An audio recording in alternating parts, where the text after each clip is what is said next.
All right. So I start every episode off with a top five. I think all podcast introductions are weird and cliche, and by this is going to be my 45th episode. By the time you get to the 45th time, you are tired of your same spiel every beginning, and so are your listeners. And so I start off with a top five, and with my guest today being who he is, what we're going to talk about is going to be our top five artists. I can't believe I haven't done this yet. I've done some pretty weird ones, but this one will be top five artists. And since it's my show, I'm going to go first. And so, starting at number five, I always go five, four to three to two to one. Number five for me is Stevie Wonder. Stevie Wonder is somebody that I always knew about. Kind of grouped him and Ray Charles together, being blind piano playing great people, great artists. But it only dawned on me like maybe during COVID, I think during the year of COVID 2020, this guy is actually like the best songwriter there's ever been. He is. We're talking about a prodigy, somebody that has been in it since he was 10, 11 years old, signed by Motown, wrote songs for Smokey Robinson as a teenager, and had a 70s, probably had the best 70s of anybody in terms of albums put out, and had some of the most beautiful songs ever written, love songs, political songs, dance songs, celebration songs, like everything under the sun you can think of. Are you familiar with verses, Gabe? Like the verses battles that they've been doing On what? on like they do them on like Triller, I think. Jada Kiss and or the Locks versus Dipset, they did one. On Triller? It was on Triller. Dude, It was during COVID. only time I see Well, like Triller is if it's put on TikTok or Twitter. But if something's on Triller, I think it's automatically super sick. I just think Triller's like the coolest platform. But no, I yes. don't know about it. So the story is in during COVID, Swiss Beats and Swiss Beats and Timbaland, I'm pretty sure it was Swiss Beats and Timbaland, got on a joint Instagram live together and just started playing their songs that they've done, like their best songs that they've done against each other, back to back to back to back. And that started a thing called verses, where you would have like, big artists from yesteryear, big artists from now come together. I think John Legend and Alicia Keys did one where and it was less of a competition, but it kind of turned into a competition. And so everyone's always like, oh, what would happen if Drake and Lil Wayne did a versus, or this person did a versus. I don't think there's anybody alive that is beating Stevie Wonder in a versus battle. I don't think there's anyone in alive on this earth today that has more good music in their catalog than Stevie Wonder. Um, but if there was going to be somebody, it would be my number four, who is Kanye West. We talked about this. I think Kanye is the best hip hop artist to ever live. I think he's probably the most, in my opinion, the most enigmatic and important hip hop figure to ever live. In terms of just all the things that he encapsulates. You're talking about the music, but you're also talking about the fashion. You're talking about the art. You're talking about the culture. You're talking about a whole lot of things. We talked about this. The fact that there are people that absolutely like will like have already canceled Kanye that still love something from the early 2000s or something from the mid 2000s of his. And he's just one of those people that is hard, very, very hard to leave off any of your lists, your playlists, to get out of your mind. And like you're talking about a 3 album run to start your career. I think it's the best 3 album run in hip hop ever to start a career. I think he has the best discography in hip hop ever. I think his production is right up there with Pharrell, Dr. Dre, Timbaland, Swiss Beats, anybody that you want to put up there. I think he's at the very top as a producer. I think he's an underrated rapper. And yeah, for me, number I'm four, shocked you Kanye have him West. at four. Yeah. Oh yeah. Yeah. Yeah. Yeah. Yeah, yeah. No, I'm saying I thought you'd Um, have him higher. oh no, no, no, no, not above these three. Number three for me is the greatest living entertainer that there's ever been, and that's Beyonce Giselle Knowles Carter. Uh, I adore this woman. Like she was somebody when I was growing up, I didn't really know I'm the youngest of four, so I listened to what my older siblings listened to. And there were three people that I knew before I knew anybody in terms of music. Before Michael Jackson, before like any of the other people, I knew about Lil Wayne, I knew about Chris Brown, and I knew about Beyonce. And like Beyonce to me just means something different to what everybody else has been doing for the past 20 years. There are no more entertainers, in my opinion. Like as far when you think about entertainers, you think about somebody like Michael Jackson, you think about somebody like Prince, you think about somebody like Janet Jackson, and you're thinking about somebody like Beyonce, you think about somebody like Chris Brown, somebody that can go up on stage and entertain you, sing, dance, do it well together. There are people that still try to do that, but nobody that's I think maybe since I think like maybe since like Harry Styles does a good job of it like now, but compared to like these guys, I think Beyonce is still the best in the world. Um, I think she's one of the best singers to ever live. Her videos are iconic. She's incredibly like aware in her songwriting and the things that she puts out, and I just think she's unmatched, in terms of that. Number two for me, J. Cole. For me, rap music begins and ends with J. Cole. It to me, um, you know, my brother put me on to J. Cole when I was very, very young. Listening to Friday Night Lights was the first kind of glimpse I got into him, and he was the first one to make me actually like think I could rap. Like I could actually like sit down and like write something because it wasn't as fast as Eminem, and it wasn't as like awe-inspiringly just impressive as somebody like Lil Wayne. Like it was very real, it was very raw, and it was something that I felt like, and he wasn't saying anything that I didn't feel like I could relate to. I've always felt like I could relate to J. Cole like seriously and wholeheartedly, and it's been that way. And the fact that he's from North Carolina just puts a cherry on top of that. I'm going to be able to see him in April at Dreamville Fest, which will be the first time I see him, and I'm very, very, very, very, very, very excited. That's number two. Somebody I'll never be able to see, Michael Jackson.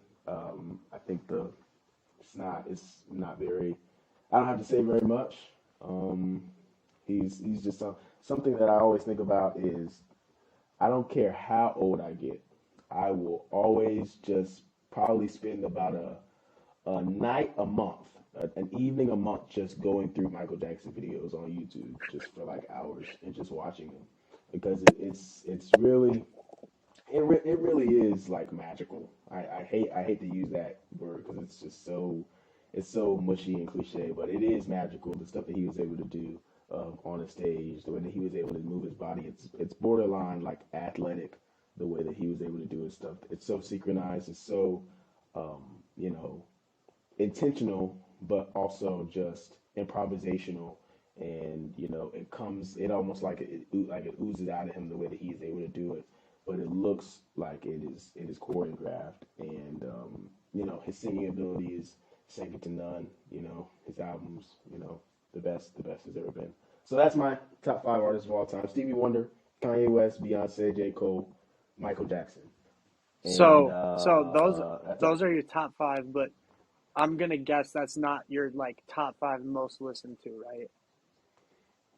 Because like Um, my top, like if I had to pick top five artists, I don't, but no. I'd pick it exactly how you were explaining. Like it's not just the music. Like Right, right. Yeah, no, no. That's not my top. I think my top five most listened to is maybe like Drake, who would be in the next five. Um, probably Tim's, who I've been listening to a lot. Maybe like a lot. I listen to a lot of gospel music, like in the mornings and stuff. And so it'll probably be like a lot of like Hezekiah Walker, Kirk Franklin, and stuff like that. But Frank. these are my top five. That mean artists to me. Yeah. What about you? Okay. Let's hear it. So top five. Most of these, my number one, you already know my number one. But Yeah. if I had to like, most of these people, they are like some of my most listened to as well as favorite artists. The number one, he's not one of my love him to death, listen to him more than anybody else, but he's not in my top five artists of all time. So we'll get to there. But number five is interchangeable because it's very difficult for me to. I'm very particular and specific. So like it's gonna take someone a long time for me to be like, yeah, this is one of my favorite artists of all time. Okay, so I don't think there's a fifth person that solidified that spot yet. I'd say top four is probably somewhat solidified, but number five is all like recent artists that are like interchangeable for Mm-hmm. me. So one of them is Rod Wave, just because I listen to him like it's my job. I also think that his music doesn't really compare. It's not that he created a subgenre of hip hop, and I wouldn't even consider him hip hop. It's the fact that the way he combines like that gospel, like Baptist church singing noise. You know Moray? Mm-hmm. Mm-hmm. So the only one Yep. similar to his sound, I would say, would be him. But Mm-hmm. Rod's been unbelievably consistent with it, and his voice is Right. extremely unique in that sense. So I can't pick a single person who makes music that's similar to his. So I just think he completely stands alone. I also love when people are able to tap into their emotions and not afraid to say it. Um, so that's why I love Rob. Rod, he's interchangeable with five. The other two is Young Boy, which I already told you I didn't really listen to Young Boy until this year. I always knew who he was. Mm-hmm. I would occasionally listen to him, but like this year, this past year, year and a half, I like really became a fan solely because of the way he's able to like flip a switch and go from the Young Boy songs everyone knows, and you know the songs you wouldn't play in front of your parents, uh, to honestly a an emotional level that's either on the same level as Rod or a little bit deeper. And Yeah. I think the reason I love that so much is Young Boy built his profile as being this, you know, not very bright type future, like terrible decision type of guy. Like always caught up in trouble and all this. Like that's how he built his profile when he was on the rise. And to see a person that's personified him as that type of person switch over and tap into his emotional side the way he does. And it's not even like lyric wise, it's like his delivery completely changes.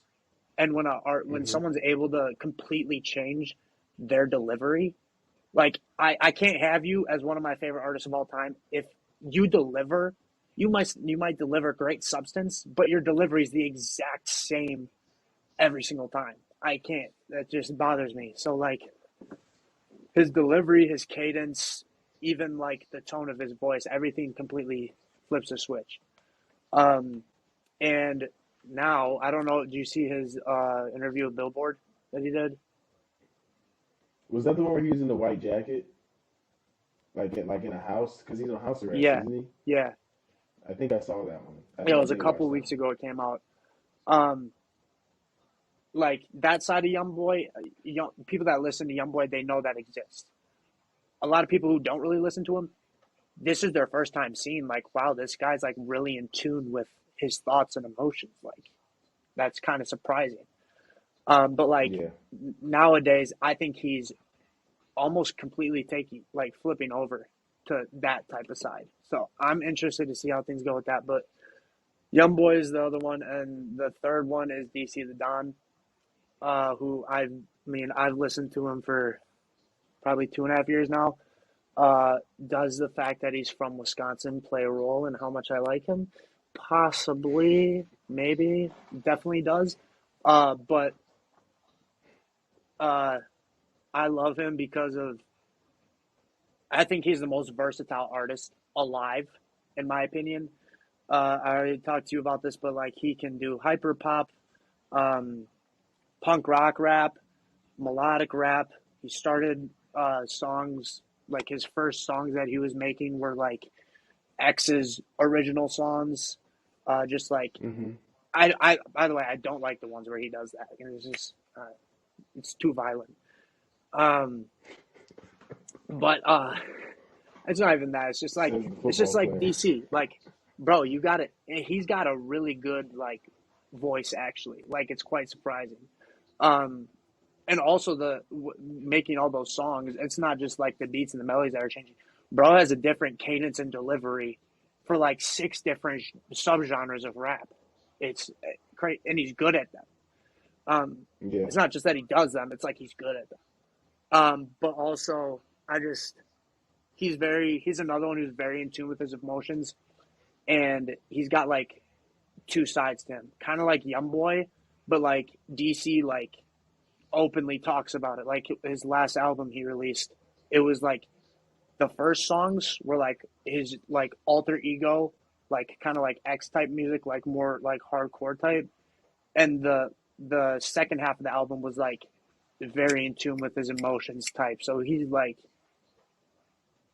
like makes it very known that he thinks that he's got like two sides to him, and I just love how consistent he is. That's how because he's only had two studio albums, I think, which is crazy to for me to put him in there already. But like the consistency that I've heard of it and all of his unreleased stuff, it's just I don't see him slowing down. So he's the other one for five. That was a long five. All right, four. Number four. Um, Number four is probably Project Pat. Um, Nice. I I've always Nice. liked I, I I'm not a fan of 3-6. I like 3-6. I'm not a fan of 3-6. Hmm. Um, Hmm. I love hip hop groups, but I wouldn't even say 3-6 is a group. I consider them as a collective. Like, I mean, they've had over 15 members within, 3-6. Like, when I think of a group, I think of Dipset, three, Hmm. four guys. Because I don't know who the other one was, but it was very short. Or who's another one? Not even Wu Tang. They had closer to 10 all time members, I think. Maybe like Tribe or something.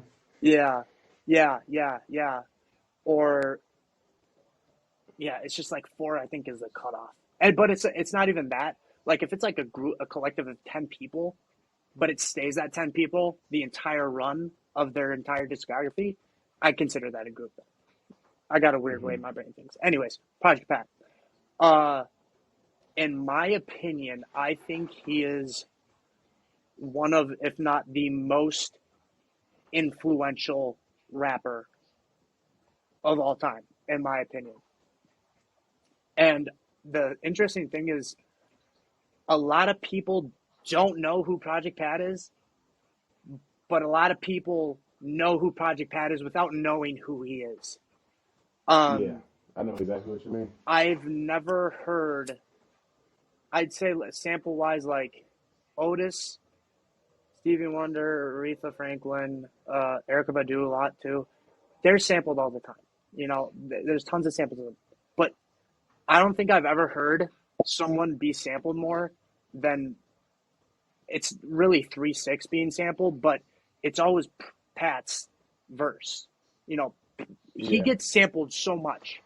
And also, I think he's one of the most influential because the sound that 3-6, in my opinion, created, uh, it was popular then, but it's weird to see how it kind of like died off, kind of like 2005 to 2015, even maybe 2010 to now. But now I think that sound is way bigger than it was back then.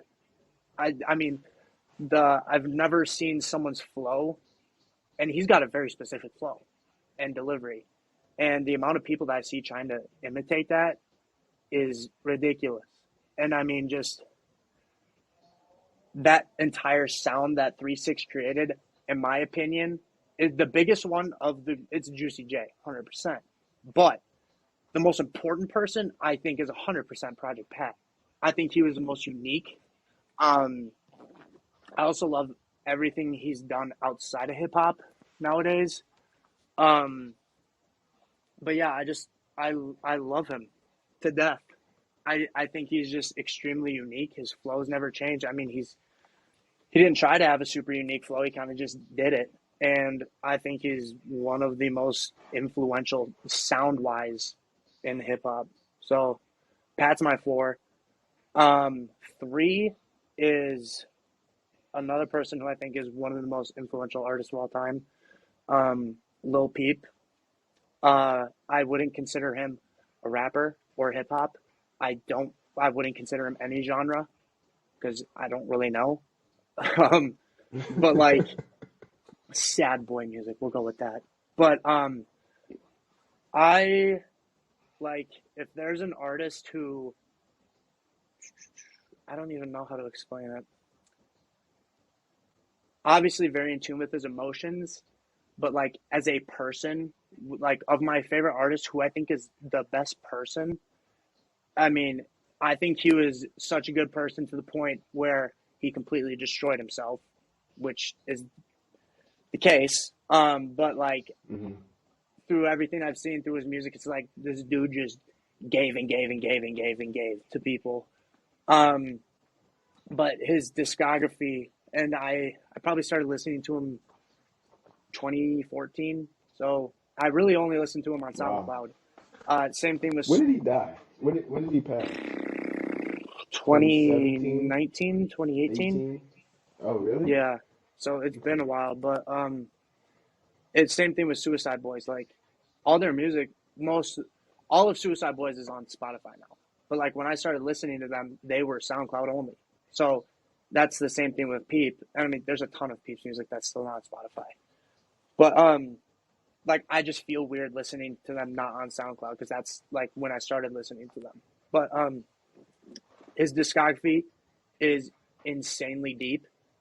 Um, and he's also one of those artists where it's like very in tune with emotions, like very dark, depressing music, but at the same time, he's got a lot of songs that kind of go hard, you know?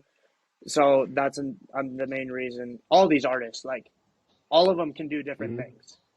Um, but yeah, like, someone's music who means the most to me, Lil Peep's probably number one. Um, and I think he created, in my opinion, there's other ones who played a big role too, but in my opinion, he created this subgenre of emo rap. People say Lil Uzi. Lil Uzi's not emo rap. I don't know what people are talking about. I don't think so. It's a completely different sound, but the I way, think people confuse because Uzi he looks like an emo yes, person, and yes, so like they kind of like, oh yeah, we just described this to him. exactly. And like people even say Juice is not an emo rapper, in my opinion. Um, But so the main thing I really like about Peep is the way he's able to incorporate and bring together um kind of like Nirvana type rock with X's original music with other subgenres of rap, and he's able to bring them together and make something that doesn't sound like crap. Uh Hmm. so I think he was like a pioneer, just like unintentionally just combining different music he liked and making something that actually sounded good. Um, because he's the first person that I can think of that really like incorporated like alt rock with like heavy rap to one. Um, are there people that do it better now? Possibly, but I think he was the first to do it. So that's 3. Number 2, 50 Cent. Uh, I'm I'm just obsessed with 50 Cent. I don't know what to say. Get Rich or Die Trying, greatest album of all time. I will go to my grave thinking that. Bro, no one has ever dominated a time like 50 did. Did he not do very well after that? Possibly. But when Get Rich or Die Trying, He had bro, it. no one He had it for a little has bit. come out of the gates like that. Maybe possibly Snoop Dogg. But it's hard to say because of when did Snoop first come? It was early 90s. And 50 was early 2000s. So technology and, all of that, the way we fed into technology, it was completely different. So it's kind of hard to say. But if there's a rapper that everyone was afraid of, it was 50 Cent.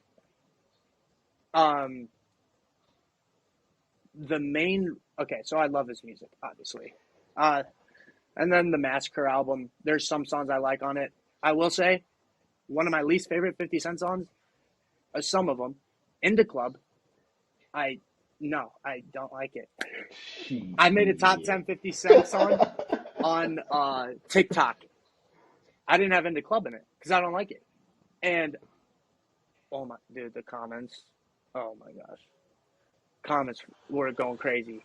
But the people that are also obsessed with 50 Cent like me were like, yeah, I wouldn't have it in there either. Yeah. The reason it's a good song, but I don't think In the Club, Candy Shop, just a little bit, kind of like his nightclub type songs.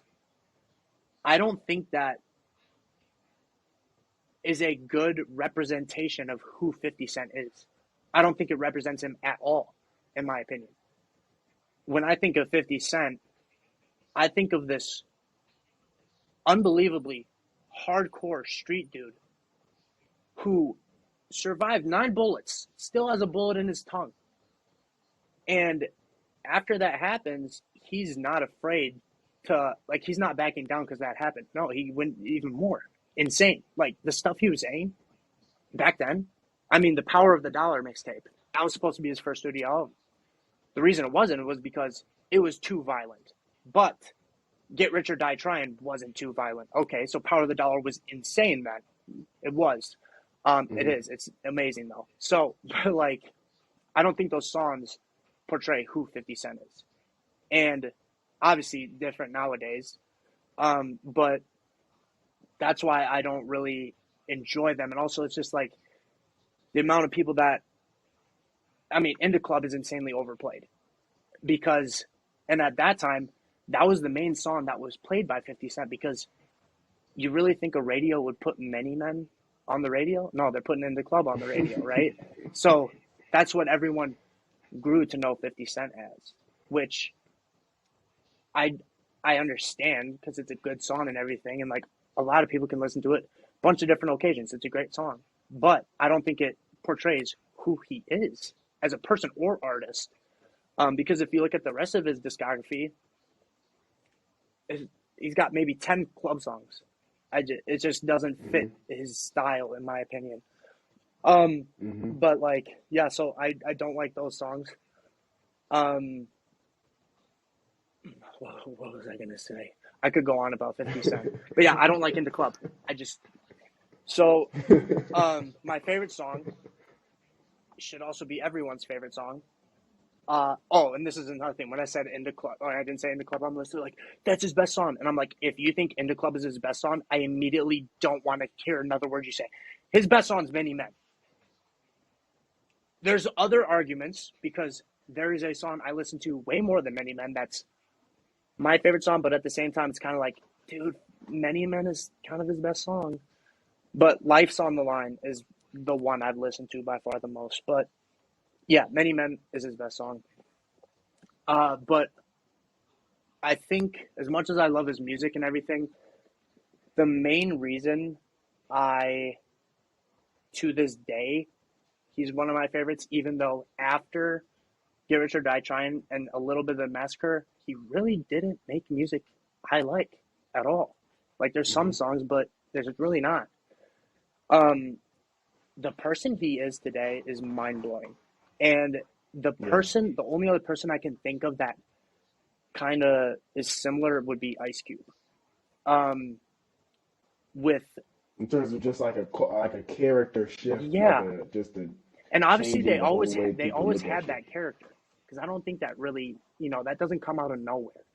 It's just the way they were able to go from their street life, the way they grew up and mature into these insanely intelligent businessmen, and these family men is just the only people. Same with Snoop Dogg. Yeah, even Same Snoop with Snoop Dogg. Dogg for sure. It's just you don't really see it. Um, and when I think of business, I think 50 Cent's like one of the best. Jay-Z, obviously, but like 50 Cent's one of the better rappers turned businessmen. Vitamin Water, he's acting all this stuff, and like the way the way I watch him communicate with people, I just love because it's like I just go from listening to Get Rich or Die Trying album. I'm like, okay, 50 Cent, and I see him doing this interview with an old lady, and I'm just like, that's the main reason I love him. It's just the way I don't know, I don't want to say matured, but just like was able to transition because the fame makes Hmm. if you get a lot of fame, you got to transition into a different season of life. You got to be able to adapt to that, and to see the way he adapted, I just think is unbelievable. Another reason I like him though is like there's nothing I don't like about him. He's funny as hell too. All right, he's so funny. I love when he beefs with people for no reason. If you ever go into his Instagram and read his captions, it's just like, bro, what are you He on does right beef with a now? lot of people. He does beef with a lot of people. But I think it's very impressive though. Also, when Get Rich or Die Trying came out, and he kind of took everyone by storm. The way he handled business then too, with his G Unit Reebok deals, and all that other stuff. It's just very impressive to transition from where he was before to this instant insane fame is pretty impressive. But yeah, I love 50 Cent to death. Oh, he also has a video game. That's kind of cool. Um, number one. Wait, is it number one? Yeah. Okay. Number one, yeah. Number one most listened to. I just want to say is YFN Lucci. I love Lucci. Do I agree with his decisions in life? Absolutely not. But I listen to him more than anybody else. But artist wise, number one is J. Cole, and I don't really see that ever changing. Um, I would say that J. Cole. I mean, I grew up listening to hip hop and rap. Like, the you probably won't find a bigger Bow Wow fan than me. I love Bow Wow. He might suck nowadays, but I love Bow Wow.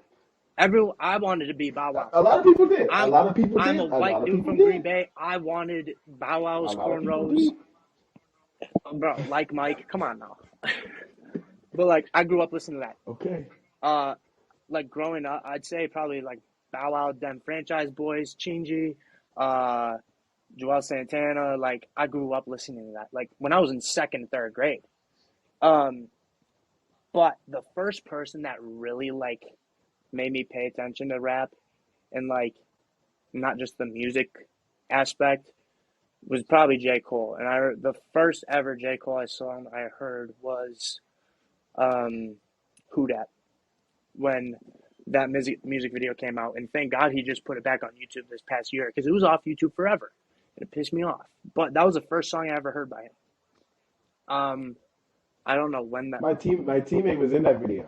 My teammate, he went to Terry Sanford in Fayetteville, and he was a young, very young boy. I think he was in the back. He was either in the background of that video or he saw it being filmed. But he went to Terry Sanford where That's hype. J. Cole went to school. I love that. Yeah. That's sick. But yeah, that was the first song I ever heard by him. I think I was in like seventh grade, I think, when that came out. And obviously, Friday Night Lights was already out. Warm Up was already out. But that's what introduced me to him. And then so I obviously listened more. Friday Night Lights, all that other stuff. Sideline Story was out, I think, by the time that music video Mhm. dropped, or like I really dove in. But J. Cole, I don't listen to him much. I really don't. The only time I do is if I'm going back to listen to mixtape days.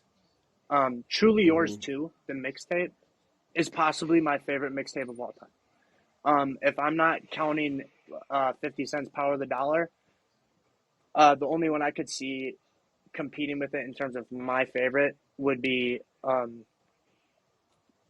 10 Day by Chance, or what was the second mixtape? I can't even think of it. Acid Acid rap. Rap. Not 10 Day. Acid Rap would be the only one that I could compete with it. And that's saying a lot because Truly Yours 2, bro, there's like, it's not even a mixtape. It's an EP, bro. There's like 4 to 6 songs on it. I can't remember. But Now I get mixed up with. I think of Truly Yours as just Truly Yours yeah, one and yeah. two all So together. Truly Yours two is what is that? Cold Summer, Kenny Kenny Lofton, Three Lofton, Wishes. Chris Tucker. Yes, that's Okay. the first Truly Yours. Honestly, I don't think I have a single song saved on SoundCloud. I think Shoot. true. I mean, Truly Yours First 2 Truly is Yours. just it's incredible. So, I mean, the only time I listen to him is if I'm listening to that Friday Night Lights. Uh, Dead Presidents 2 is one of my favorite Hmm. Cole songs. That's not on either of those. Um, but in terms of who is the most down to earth rapper, hip hop artist I've ever seen, it's easily J. Cole. I think all of the docu series that he's done has helped highlight that. Um, I think, and I mean, he does things that highlight it all the time. I love how his, bro, have we even seen a picture of his kids yet? Because he's got two now, I'm pretty sure. No, Yeah, I don't. I still don't know if it's a boy or a yeah. girl. So what, he, how he many keeps years has changing, it saying been? different stuff. It's been a while. The kid's probably That like ba- five that years baby old. probably in yeah, that baby probably in like middle school by So now. how do you not respect that? It's just incredible. Yeah, I yeah. love how he's not present on social media.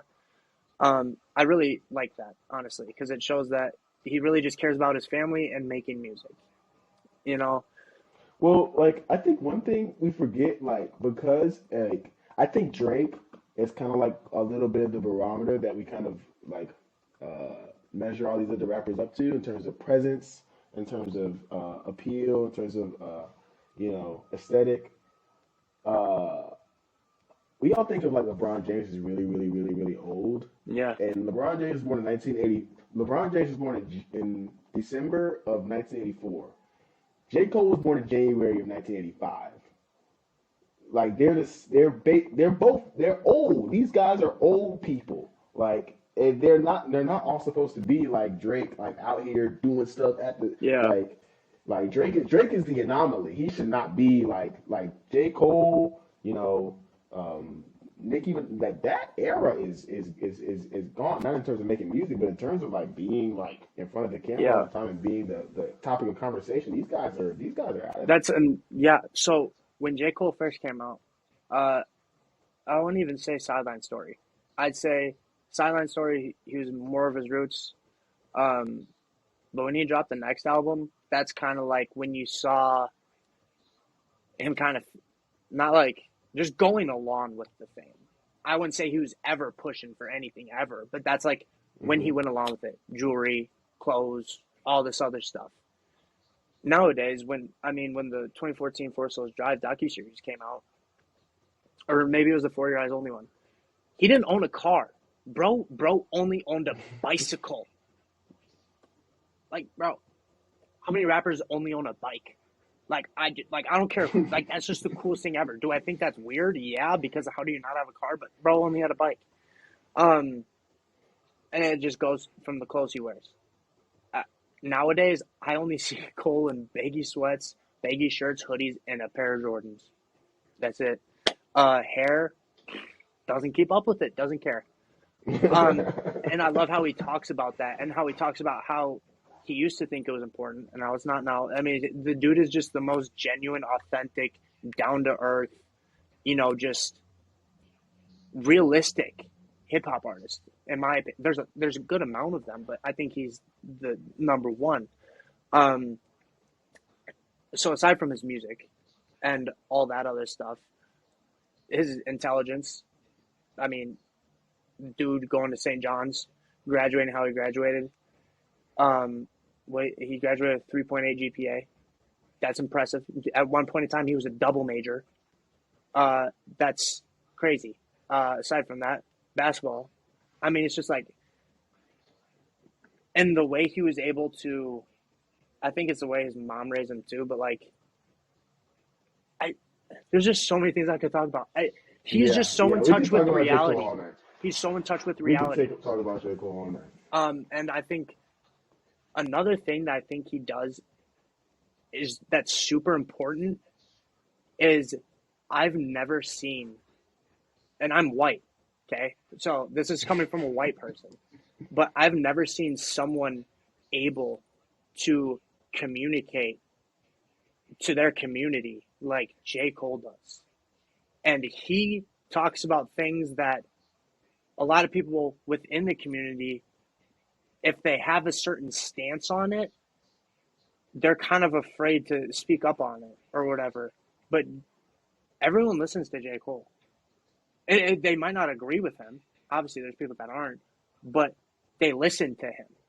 It's just I've never seen someone be able to reach a community in the way that he does on any topic. I mean, I think a video that perfectly explains it is one of my favorite videos of all time. It's the one where it's like, hey, J. Cole's dropping over, and he like freaks out, and he's like getting his life together. Bro, that's probably my favorite video of all time. Supreme Dream. Bro, every time Shout he's out about to RDC drop World. something, I go and watch that. I'm like, dude, I love this video so much. But It's real talk though. it's just crazy impressive. Obviously he's doubt. built that up, and you can't just do that. But he's like Kanye. I think he's one of those guys who's just he thinks a lot. I don't think Kanye thinks a lot. But J. Cole thinks. Kanye thinks a lot now. He does. He thinks a lot, but he thinks a lot. A lot of the stuff he thinks, he says a little too quick before he thinks about it more, if that makes sense. Yeah. Like when J. Cole says something about a topic that might be, touchy or like controversial, it's very obvious he thinks about it for a very long time. And like when he says stuff, it's like exactly what he thinks. And I don't know. I have never seen anything like it before. So yeah, J. Cole's number one. Oh, sweet. And he's go through your he's 5 one of again. the only 3 artists I've ever been to a concert to. When'd you go? I saw him 2018 at Music Fest in Wisconsin. It was trippy open for him. It was unbelievable. It was $60. Unbelievable. The only other 2 people I saw was DC the Don, which was this year, and then I saw Absol, which was best $10 I've ever spent in my life. There you go. Yeah. There you go. So that 5 is a combination of DC the Don. Who'd you say? Rod who and else did you Youngboy say at number 5. 5 was? Rod, Youngboy. 4 Pat.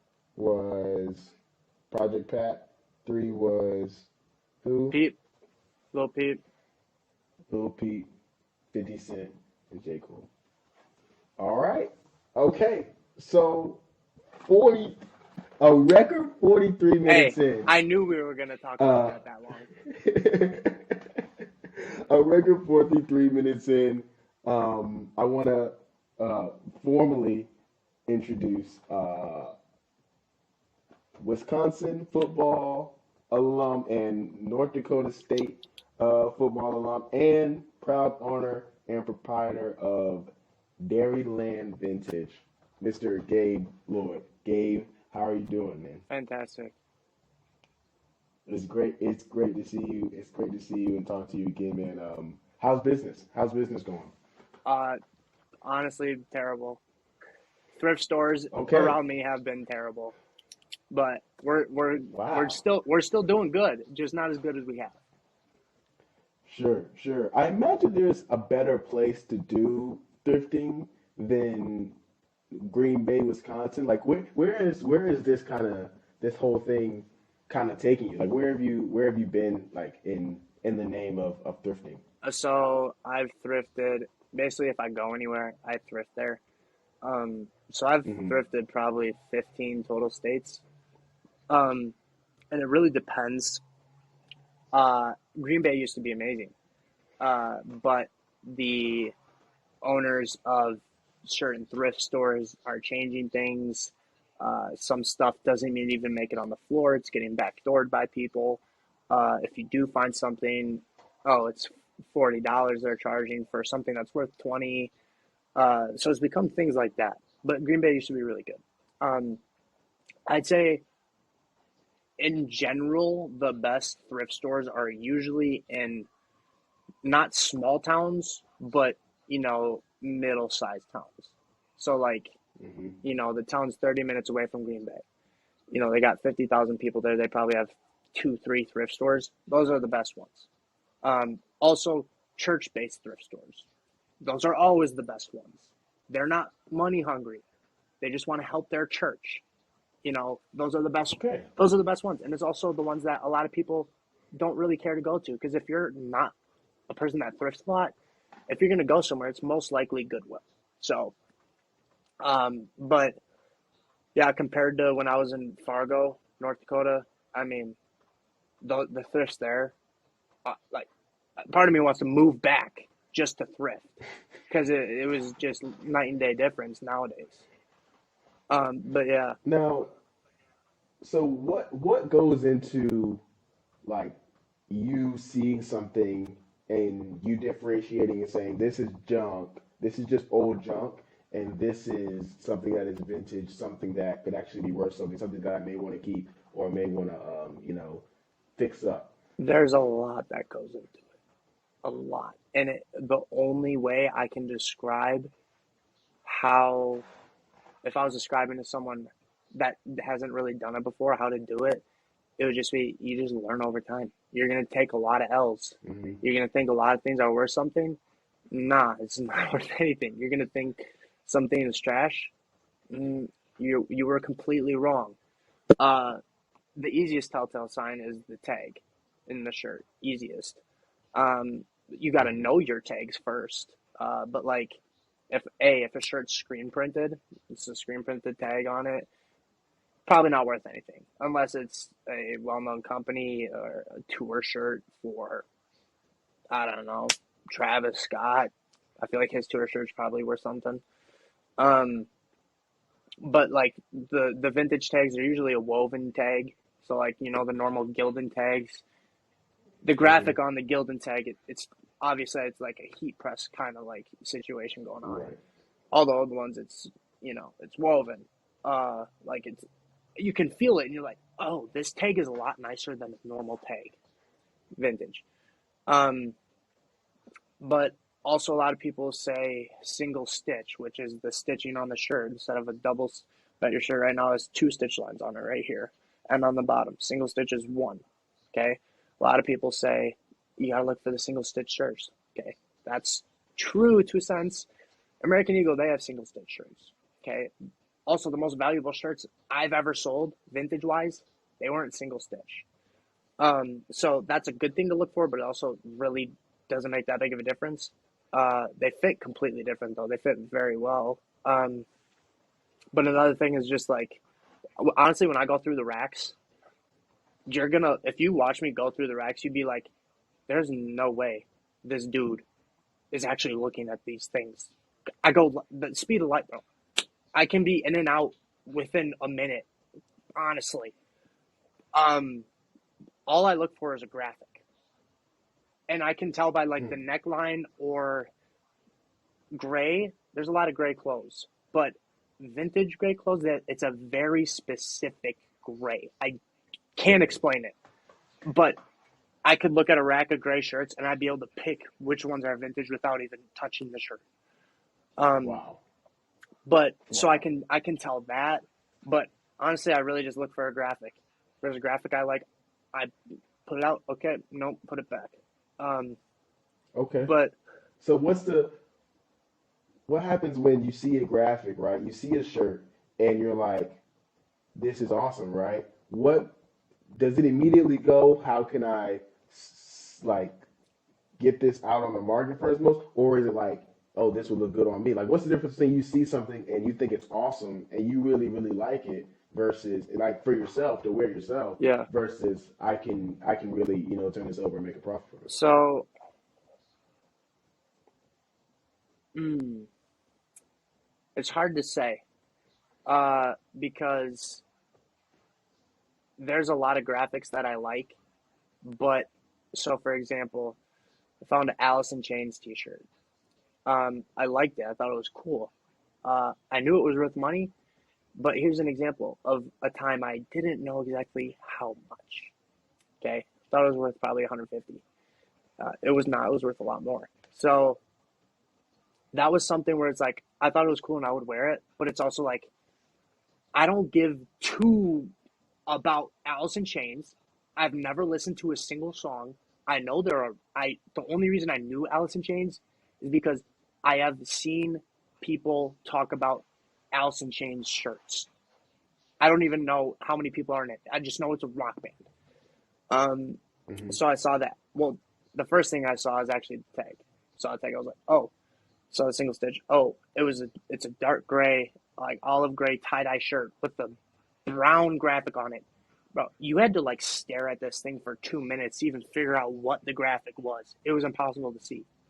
Um, so I would wear it. I thought it was cool, but at the same time, I don't care about Alice in Chains. Someone who listens to Alice in Chains would like a lot more. Okay, I'm Right. going to sell Yeah. this one, and that was without me even knowing how much it was worth. You know, if I thought it was worth $40, I still would have thought that. But there's other shirts like sports specific. There's a lot of shirts where I really, really like the graphic or the player on it. Like my favorite shirts are caricature shirts. So I don't think I have any with me right now. I do not. But those are my favorite shirts, and they're of players. If it is a player on a team that I do not like, as much as I love the graphic and I think it's so sick, I can't wear it, which is something I'm trying Yeah. to fix. It's really not a problem NBA, MLB, whatever, but NFL wise, it's like I'm very NFL. specific on teams I do and don't like. So that's another Yeah. thing. But um, there's also a lot of shirts where I really want to keep. I love nature tees. So random, a wolf wrapping around. One of yeah. my favorite shirts is a wraparound whitewater rafting T-shirt. Random, right? I love it though. But like, there's so many shirts where I find, and they're an XL. They fit. They're my size. But the thing with vintage shirts is every single one of them fits different. So I have vintage shirts that are youth XL that fit me perfect. I have shirts that are men's XL that fit like a men's small. So there's so many shirts where I fall in love with the graphic, but then when I get home and try it on, I'm like, I have to sell it. I won't wear it because it just doesn't fit me right. Ah. It's terrible. Yeah. But yeah, that's kind of how it goes, and it's been very unfortunate. There's been a lot of some of my favorite shirts I've ever found don't fit me, not my size, which is sucks Mm. because I want to keep it so Sucks. bad, but it's just like, why would I keep a valuable shirt that I can never wear? So I got it's you. tough. I hear you. Dang. And so going away before you were a seasoned thrifter, you played a little bit of football. So I read in the Athletic did a piece on you a couple of years ago, Yeah. and before the subscription thing came up, I was able to read a little bit, and so um, you were a walk on to University of Wisconsin, and ended up earning a scholarship for a little bit, and injuries kind of played a part in things not working out there. I wasn't able to read anything more, but I kind of peeped your story a little bit. Give us a quick rundown of what happened before that, and what happened after that, as far as your life as a football player. So before I was in like high school. Sure. Yeah. Okay. So I know that. I know it's a long life to yeah, to live there's. though. I mean, But I first played tackle football in second grade. So I mean, I could talk about this for an hour, but we'll give a quick summary. Okay. So football in high school, played 8-man. I didn't want to play college football. I actually quit. So second to seventh grade, I played football. Quit eighth grade because I didn't want to play football. Almost didn't play football in high school. Uh, freshman year of high school, broke my shoulder, didn't play. Then sophomore, junior, senior, I really started playing. I really wanted to play college basketball, so I was not focused on college football at all until the summer before my senior year. I was thinking to myself, like, if I play a college sport, it's most likely, like, if I want to go D1, it's gonna have to be football. So that's when I started to take it serious. I really didn't lift in high school at all. I did agility work a lot though growing up. So that really helped me out when I got to college. But so yeah, only got to play usually the first half of high school football games, which kind of sucked. But it would. Now you played eight-man football. Yeah. Now that to me was a new term. Yeah. So explain to the people that may not know exactly what that means. So what eight-man football? Three linemen, quarterback, running back, fullback, two receivers. That's usually how it goes. But I mean, there's times it's two tight ends. But that's how it goes. Three down linemen. So it was a lot easier to get to the quarterback. The field is smaller. The field is 80 yards. They changed it now to 100. But we could only fit 80 yards in the outfield of the baseball diamond, unless we wanted to go onto the sand. So we played 80. The width is smaller. It's a lot faster paced game. Probably threw the ball, higher scoring. Probably threw the ball maybe 8 times a game. Didn't throw the ball. Yeah, we, to put it simply, dominated. We only won state 1 year, but I only lost. No, I watched them highlights. You dominated. I watched the highlights. My highlights are so funny, honestly. And people are always like, everyone's so much smaller than you. But I'm like, dude, I'm still 6'5", 240. If I was at the biggest school in the state, I'd still do. I'm still bigger than everybody. Like, what are you talking about? But yeah, it was very fun.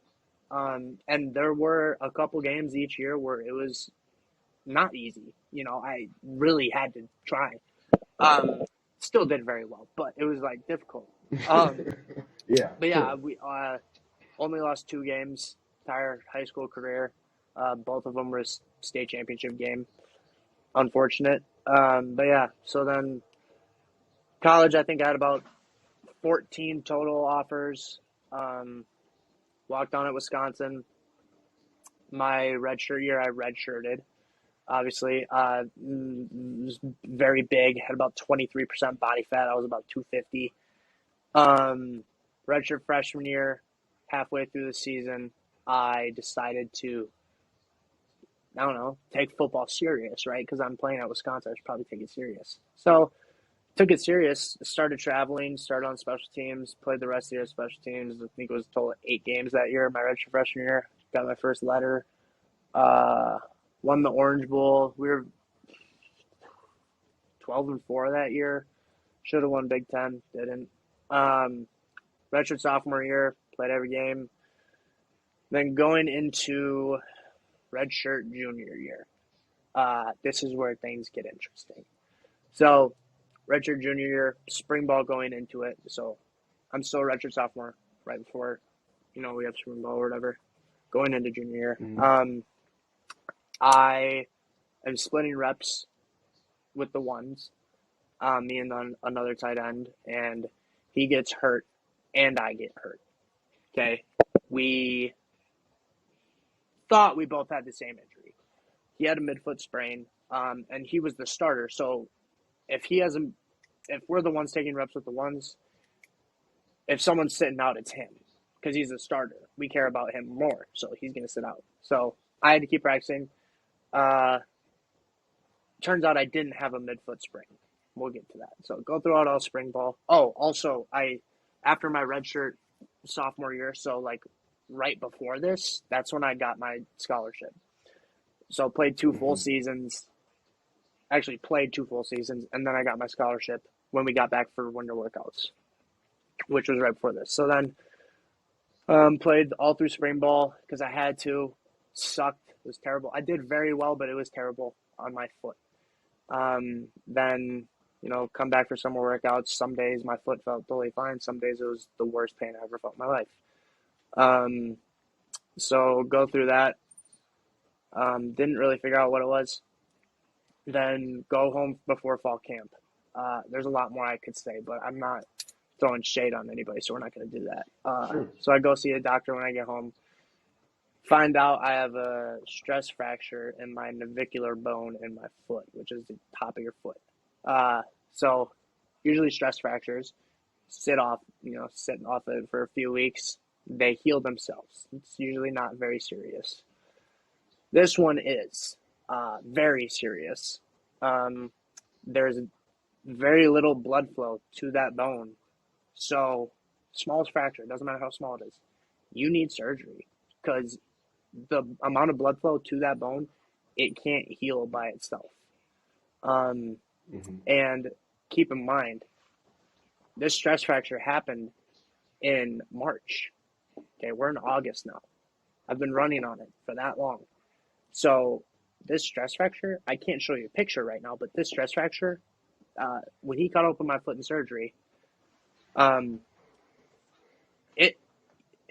you can see through it. Like, it's a complete that's not a stress fracture. It looks like someone took and cut out like this thick of a chunk out of my bone. Like, it was mind blowing.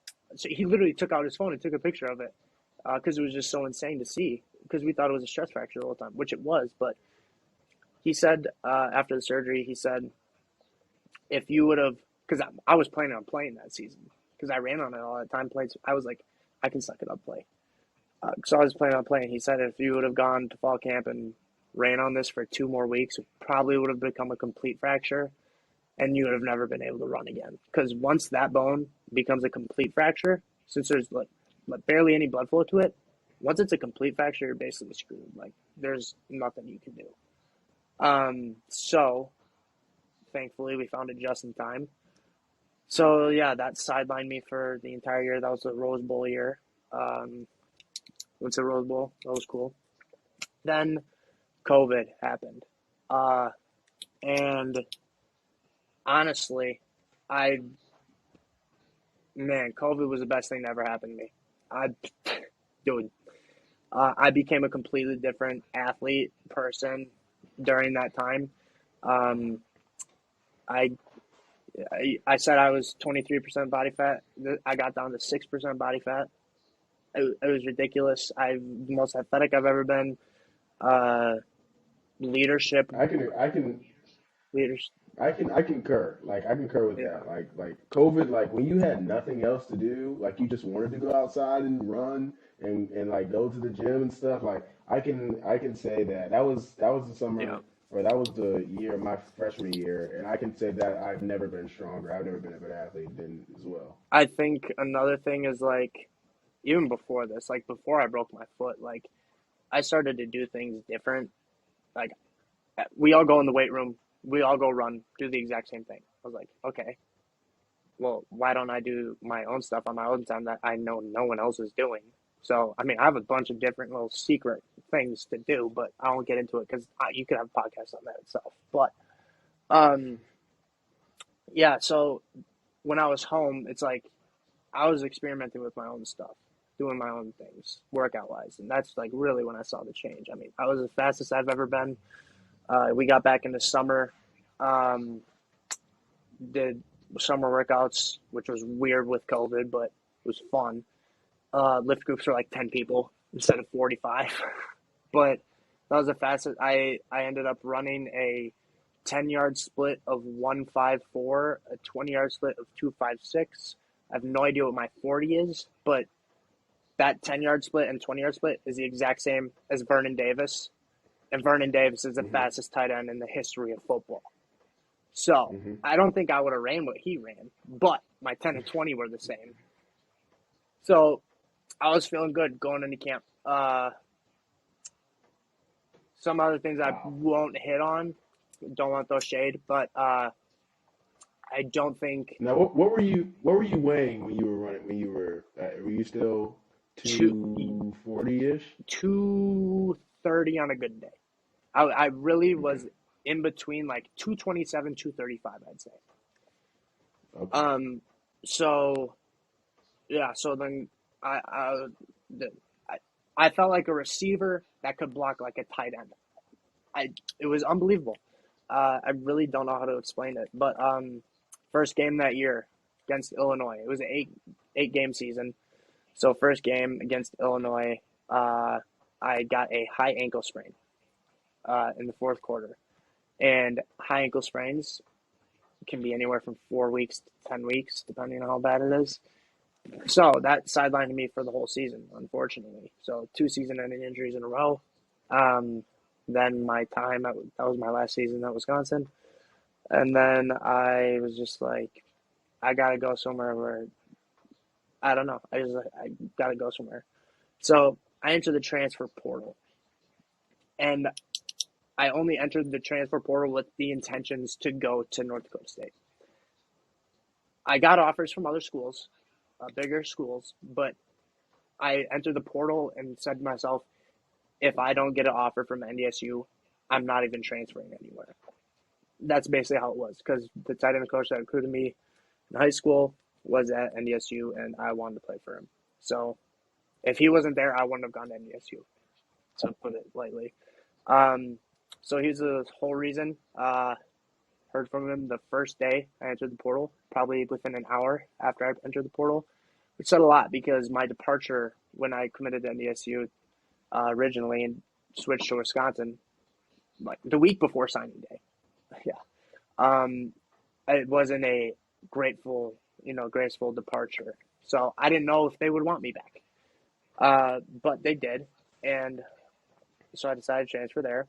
Um, and then about 2 weeks before the first game, I broke my shoulder out for the season. So 3 season-ending injuries in a row.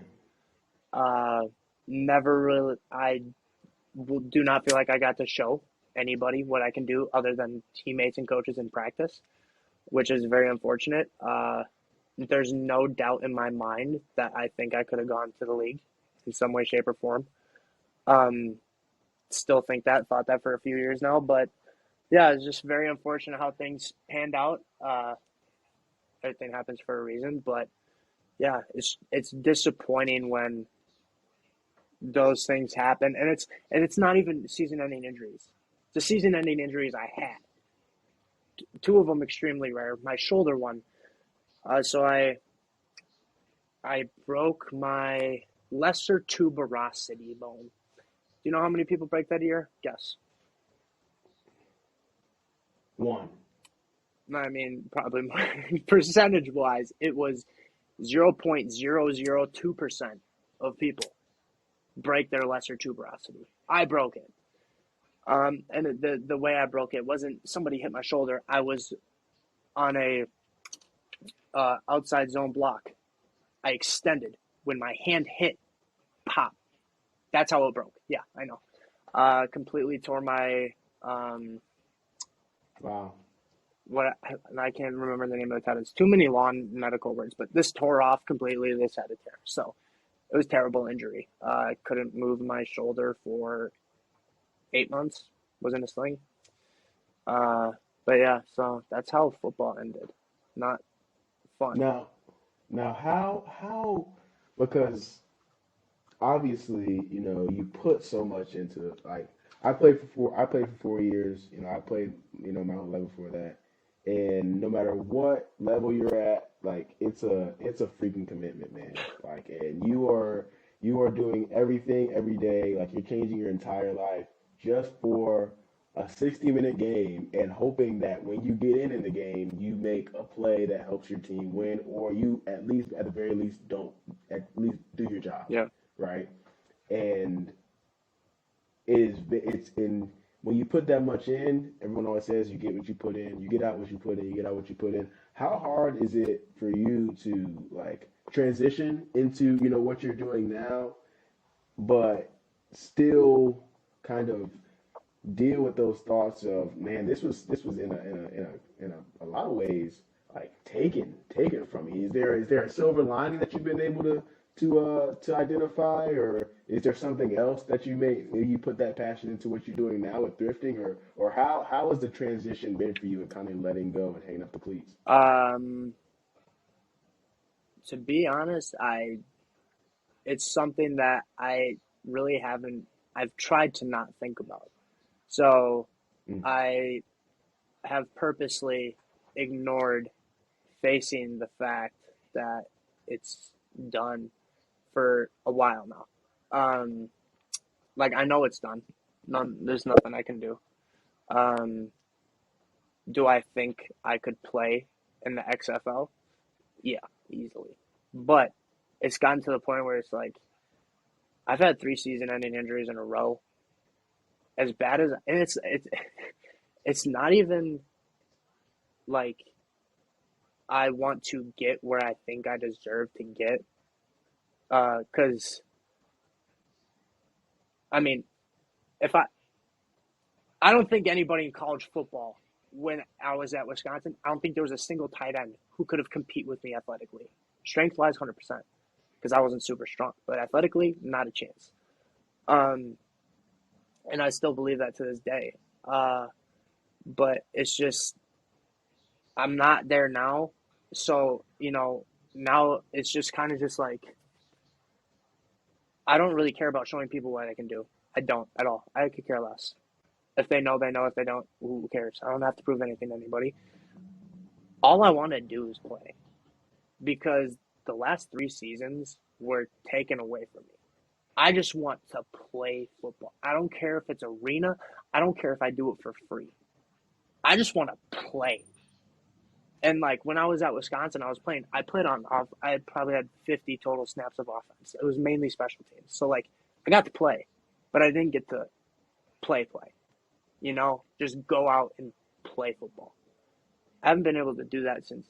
And I mean, practice, the amount of times we practice, it kind of feels like that, especially when you scrimmage. It's like, I get to play today, full hmm scrimmage. hmm But like hmm in a game, I haven't been able to do that since high school. I don't care about showing anybody what I can do or what I could have done. I just want to play football.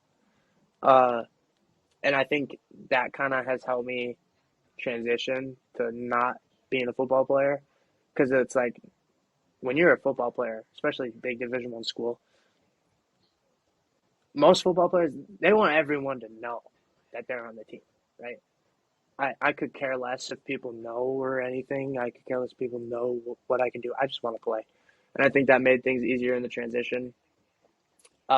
Still very unfortunate. I think my what I could do was taken advantage of at times. Uh, I don't think it was utilized how it should have been at times. There's nothing I regret within my football journey, not a single thing. Um, but that's just the way things happen. But yeah, nothing I regret, not a decision I made that I regret at all. Uh, Enjoyed every single second of it. Just very unfortunate how things ended up, I guess. Gotcha, gotcha. I just got a couple more things for you, man. Like we talked a couple of nights ago, man, and I've said this many times. Like you are a different guy. You Yeah. are a different type of person. Like you have a lot of different interests, and that's something that I've like. As do I. I have a lot of people tell me that I have different stuff about me that they just wouldn't expect, and you in many ways kind of deviate from like the stereotype of someone of your social location, like a white guy from Green Bay, Wisconsin, and you even said it yourself, like you kind of uh, go away from like the things that maybe like your family, you said your older brother may even like, but in a lot of ways, you're still who you are. How have you? Has there ever been like any scrutiny? I know there has kind of been like for me. Has there been scrutiny from people in your family at school? Things like, hey, like what are you even doing? What are you even doing listening to music like that? What are you even doing wearing shoes like that? What do you know about Yeah, Texas hip hop music? What are you talking about? Like, how do you deal with that? And in what ways does that kind of help you even more identify with who you are and your interests? that's a good question. Um, my family never, you know. they respect what I like as long as it's like something like concerning, you know. But through high school, growing up, the only other thing I ever would have been like what I would wear. Uh, and like it was more in like a teasing type of thing, and it's like all that stuff. Like I remember I wore joggers one day, my freshman year of high school. People were like, "Why is there elastic at the bottom of your pants?" What do you know? The next year, What? Everyone's coming to school in joggers. All right, cool. So, um, Asics. I wore Asics in high school. Why you got Asics on? New Balance. Why you got New? Okay, what's everyone wearing now? So it was just like that. Like it really didn't bother me because it was like, a, it's just your opinion.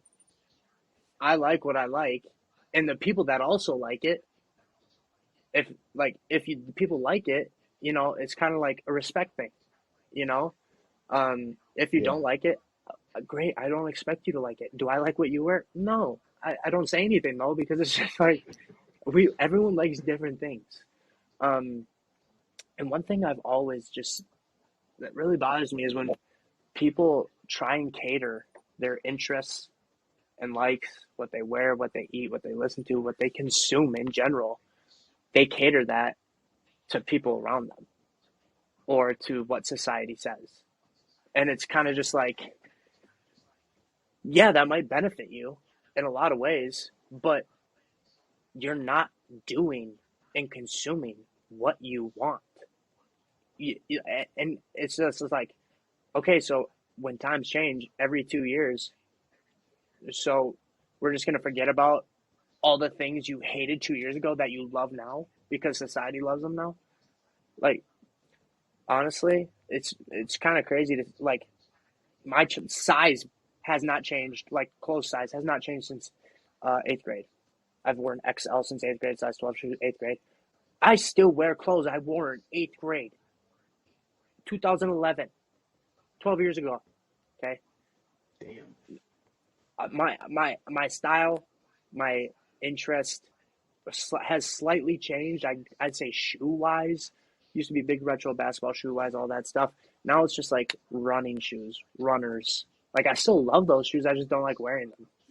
Um, but like I still wear clothes I wore in eighth grade that I got at a Goodwill. Like it's those things. And fashion is the main thing. Fashion and music, I'd say, are the two main things because they're also the two main things I pay attention to the most. Um, but it's like hopping from trend to trend. A, you look like everybody else, um, and I can tell. So you why do you? It's like they want to look. It's not that they want to look like everybody else. They just want to be accepted. I don't care about being accepted. I care about being respected. So when someone sees me wearing a vintage hat that's worth $300 that most of society probably thinks is old piece of junk, the people that see it and know it, that's respect. They respect it. Right. Like, dang, this guy likes what he likes. I respect that. Um, so it's like stuff like that, and it's also like people that do these trends, follow these trends or whatever. They don't realize how much money they're like literally throwing away. Because a year from now, you're not going to touch that. And guess what? Since it's a trend, a year from now, it's not going to be worth anything. Um, so I mean, I still have hats that I had in sixth grade that I still wear. Uh, so that's I mean, fashion is like the biggest one that you kind of see it as, and it's just like I've never cared about being accepted because if you try and form or like pick and choose things that you want to have attached to you personality wise or whatever, like people know you as, like if you do that to be accepted by people, you're being accepted by people that you probably wouldn't really care if they accepted you because it's like if that's what it takes to be accepted by them, probably not very important. Uh, Mm-hmm. so it's kind of just like do what you want, do what you like. I don't care about being accepted as long as I have those few that respect me. And like there's a lot of people that might not uh like for myself. There's people that do that. They like things that I hate. I'm just like, what's wrong with you? But like I can tell they're just doing what they like. So I respect them, all that type Yeah. of stuff. Yeah. Music is a thing I see it with a lot. Uh, it's insane, drives me insane. Um, Listen to what you like to listen to. You don't have to cater to other people. Like my take about that I said about Kanye West to you. Yeah. Do you know how many people eat me alive? And Yeah. you Don't and you, say you that. don't care. Don't say that here. Yeah. I'm And it's joking. like I'm joking. just by talking to you, I knew I could say that because you don't care. You're gonna respect my opinion because it's my opinion, and my opinion does nothing against anyone else because it's just what I think. Um, Yeah. Yeah. but I could tell during we talked, like I could tell like there was a lot of like whenever someone would like interview you or like have you here, I know they would probably want to talk to you about like football or your business mm, and like I wanted to talk to you about that as well, but I could already tell from our conversation that we would have a much better time talking about like other stuff other than that. You know what I mean? and Like I don't think we talked about either of those. Like we talked about the clothes that you have and stuff, yeah, but like we were talking for like an hour just about like we did at the beginning of this podcast, just talking about music, talking about shoes you got and things like that. that's I like when I get to talk about how I think because I think different than a lot of people. I feel like I'm not trying to sound like I'm super cool, but it's just like I think it's important that people talk about how they think and like I have a platform, I guess, technically on TikTok, whether I like it or not.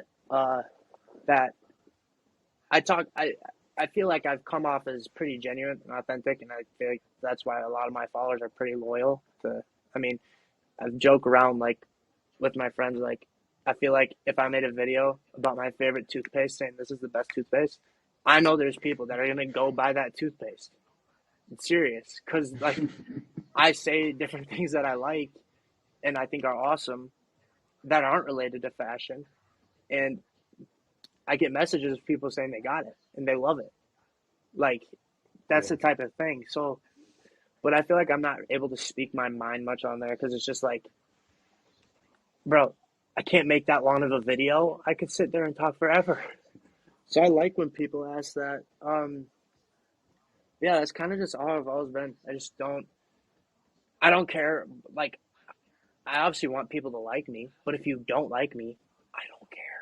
Because especially if what they don't like me for is something that is genuinely me and I enjoy.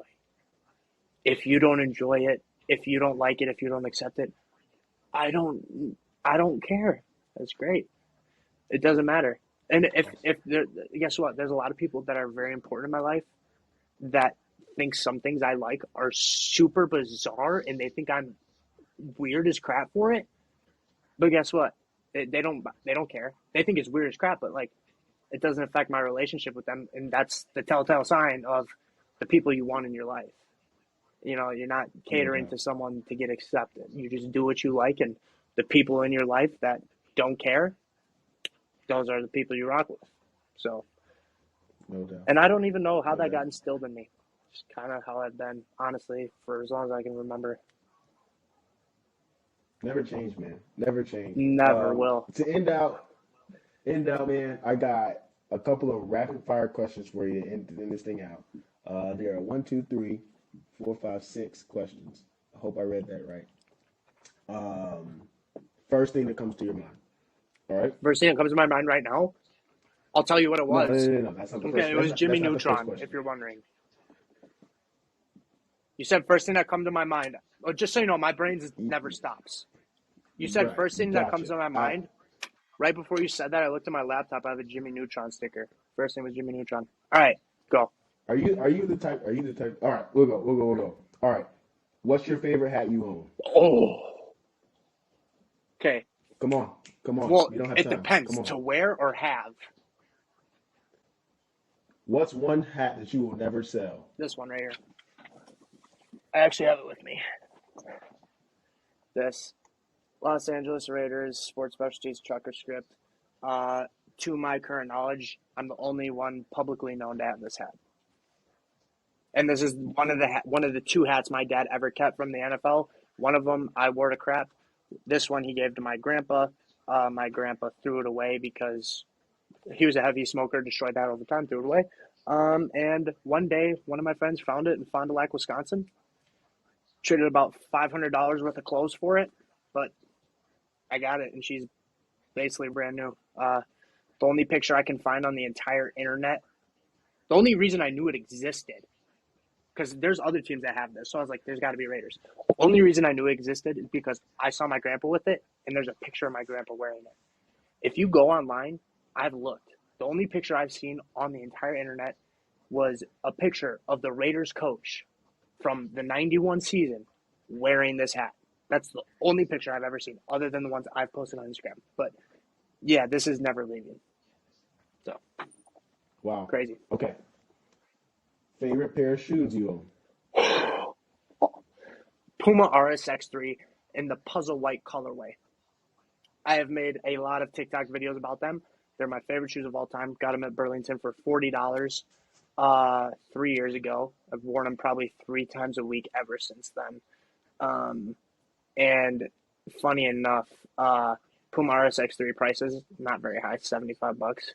But if you try and find the puzzle whites now, good luck. They're like $2,000 on GOAT. So, Wow. yeah. Okay. This is as advertised. If people ask me if they're Advertised. All right. Balenciaga. No, they're Puma. Favorite shirt you own?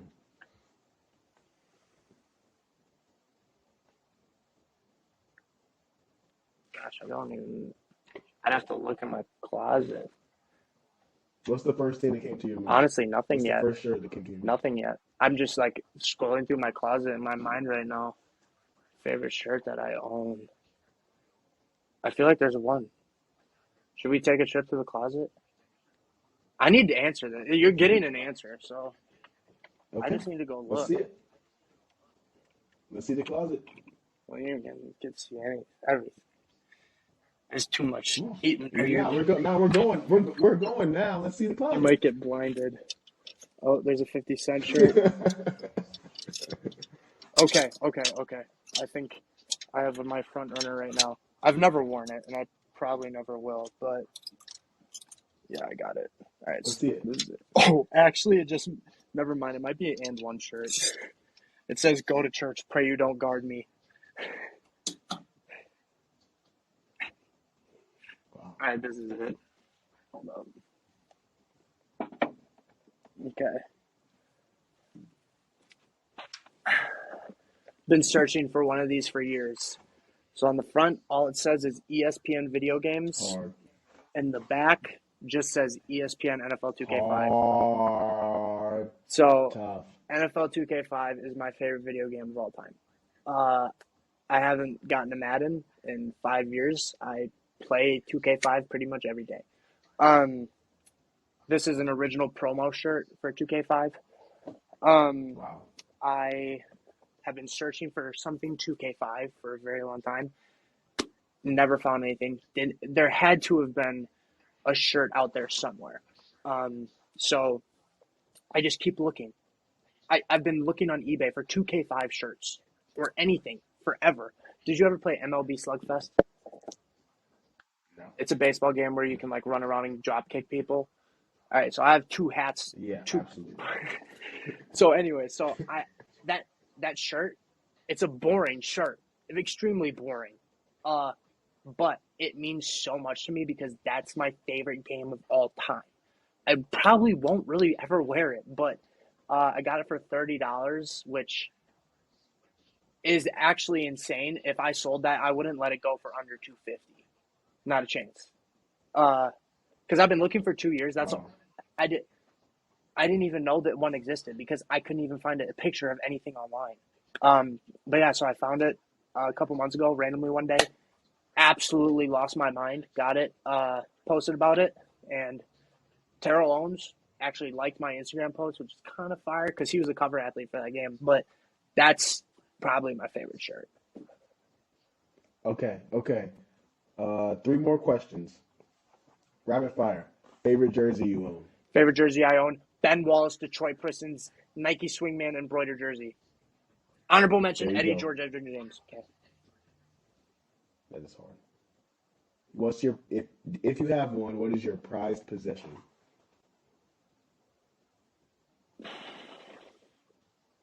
Trying to think of something I'd guard with my life. Probably the hat.